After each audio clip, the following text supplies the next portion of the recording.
яъне назар ба пештара 1000 адад зиёд карданд квотаҳоро. Шуморо метавонад ки запрет навуест кунад дар як сол агар зиёда аз 3 та шавад.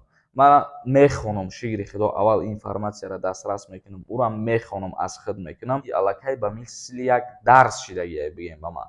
ассалому алайкум ба ҳама тамошобинони барномаҳои Сорбон Сафаров. тамошобинони азиз, ҳатман дар видео лайк монда дар канал обуна бишен ва то охири видеора тамошо кунед. чӣ хеле ки медонед тақрибан 2-3 рӯз пеш дар масъалаи квотаи донишҷӯён дар Русия видео карда будам ва имрӯз боз бо қарори нави ҳукумати Федератсияи Русия квота барои дастрас намудани шаҳрвандии Русияро низ зиёд гардониданд. дар ҳамин масъала суҳбат мекунем. аввалан дар ҳамиҷа ба ҳамаи шумо як чиза тавсия метиҳам ва хотиррасонтон мекунам. пагоҳ рӯзи финала аниқ мекунем. чӣ хеле ки гуфта будем рӯзи душанбе аниқ мешавад финал. ҳозираш дам билет ҳастай. нафарҳое ки мехоҳанд аз конкурси ма билет харидорӣ кунанд ба 1000 рубл 10 дона билетон метиҳем. ба 500 рубл боша 5 дона билетон метиҳем.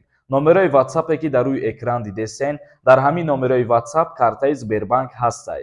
карта ба номи Мунис меброяд. сумтона дар карта партоен, чектона дар ватсап рӯӣ кунед, билети шумо ҷошда меояд. ҳама каса нафарҳое ки тамошо кардестен я ҳаракати дигар кунен, ба хотири дастгирии ма билет бихарен, миннатдор мешам.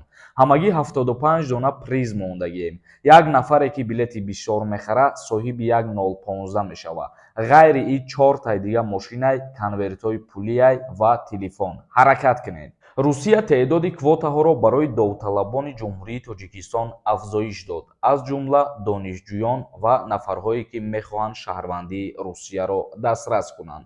барои донишҷӯён дар соли 2023 ва дар соли 2024 шумораи квотаҳо барои шаҳрвандони ҷумҳурии Тоҷикистон ба 1000 адад расид. яъне назар ба пештара 1000 адад зиёд карданд квотаҳоро. барои нафарҳое ки мехоҳанд шаҳрвандии Русияро дастрас кунанд, квотаҳо низ зиёдтар гардонида шуданд ва инчунин гуфта мешавад роҳҳои осон барои гирифтани шаҳрвандии Русия барои шаҳрвандони хориҷӣ осонтар гардид.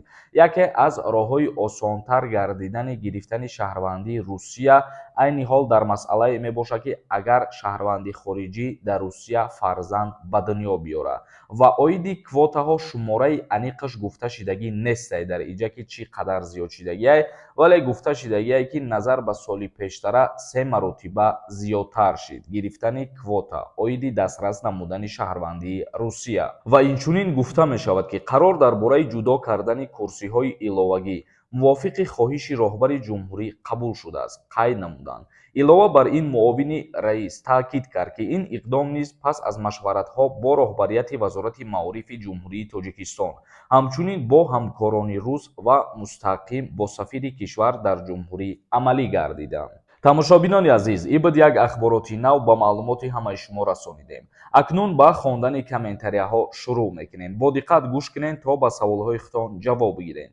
оиди запрето нафарҳое ки дар Тоҷикистон қарор доред, агар бихоҳед ки проверка кунед запретои шумо кушода шидай ё ки нашидай, шумо метавонед ки дар рақамҳои рӯи экран ватсапда бинависонед, проверкаи документҳо мекунад, ҷавоби аниқша ба шумо мегӯяд. ҳама каса бидоред муроҷиат кунед, мо ҳар чизе ки мекунем ба хотири шумо мекунем. иброҳим нависонда: ассалому алайкум брат, як братам аз оилааш ҷудо шидай, алимент наспоридестай, агар дар 12-солагии кӯдак алимент талаб кунанд метавонанд?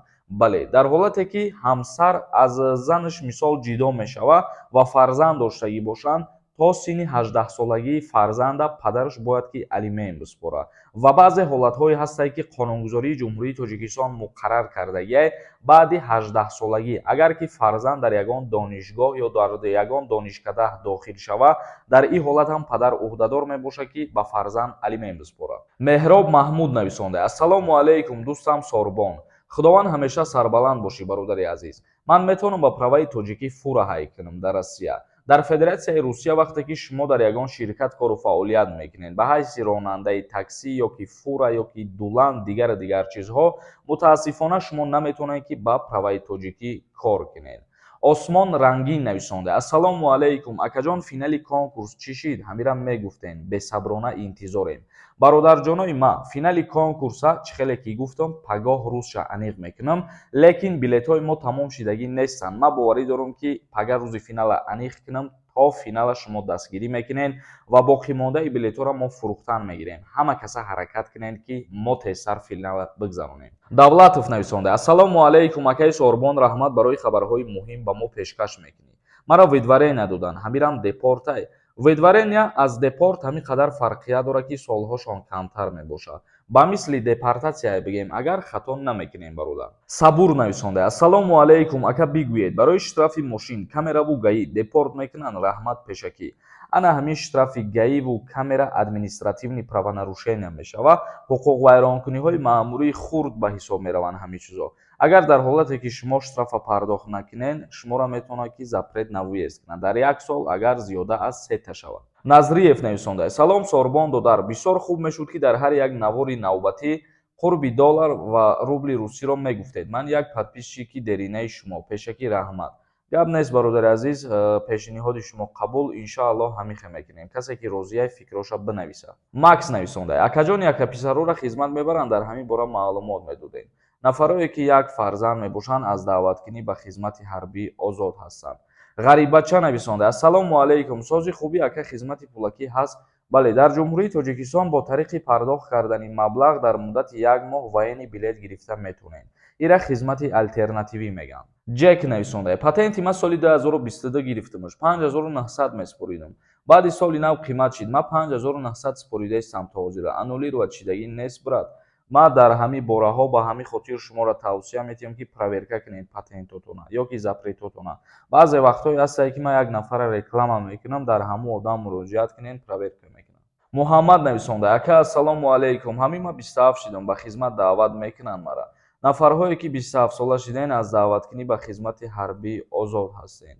дом нависонда. ассалому алайкум, чека ба ватсап партофтам, шумо ба ман номери билет метиҳед? бале, нафарҳое ки чектона мепартоед, сабр кунед, билети шуморо равон мекунанд. ҳабиб нависонда. ассалому алайкум, акаҷон, як савол доштам. ҳамин як одам чанд бор метавонад граница гузашта гости бидрояд 3 моҳа? гӯш кунед бародарои азиз, вақте ки шумо гости медроед 3 моҳ пасе ки Федератсияи Русия берун мебироед, бо баъди 3 моҳ ҳаққи ворид шидан доред. ҳисоб кунед дар 1 сол 3 бор ё ки 4 бор мешавад. тураев нависонда. акаи Сорбон, айта илтимос, ҳамин саволда ҷавоб медодӣ хуб мешид. ман 2 майи 1996 ман хизмат озодум ё ҳоли дора, айта ҷавоб ждат мекунам. 2 майда худат 27 сола шидаи, аз хизмат озод ҳастӣ.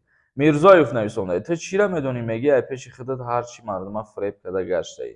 вақте ки ман ҳичира надонам, барои чӣ ту медрои барномаҳои маро тамошо мекунӣ? ва ногуфта намонад ки ман ягон чиза аз ҳаво гап намезанам. ман мехонам, шигри худо, аввал информатсияро дастрас мекунам, ура мехонам, аз худ мекунам, баъд пешниҳод мекунам. аи саволое ки ман ҳамарӯза ҷавоб мегардонам, и аллакай ба мисли як дарс шидагие бигем ба ман.